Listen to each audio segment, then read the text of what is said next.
தவக்காலம் 12ஆம் நாள். வாக்கு. இயேசுவின் தோற்ற மாற்றத்தை நாம் நற்செய்தியாக பெற்றுக்கொள்கிறோம்.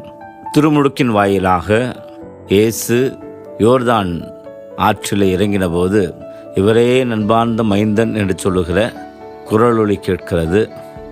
தோற்ற மாற்றத்தின் பொழுதும் அதே போல குரலொலி கேட்கிறது.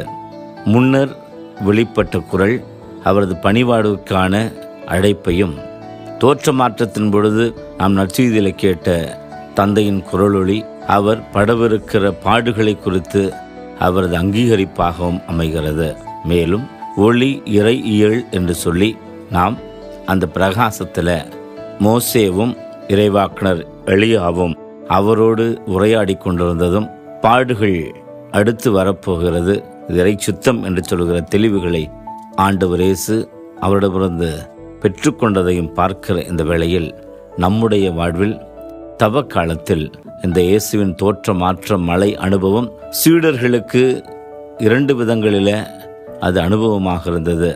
ஒரு பக்கம் அங்கே இருந்தால் நலமாக இருக்கும் என்று சொல்லுகிற அந்த சாதாரண மனிதருக்குள் ஏற்படுகிற ஒரு இன்ப அதிர்ச்சியில் குழம்பி போன மனநிலை, மலையிலிருந்து கீழே இறங்கி வருகிற போது இதுதான் நிஜம், இதைத்தான் சந்திக்கப் போகிறோம் என்று சொல்கிற இயேசுனுடைய தெளிவு.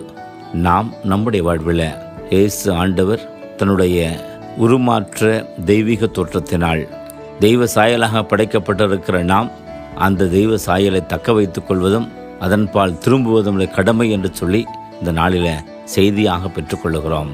நம்மில் இருக்கிற தெய்வீகத்தை வெளிக்கொணருவோம். சிந்தனைக்கான கேள்விகள்.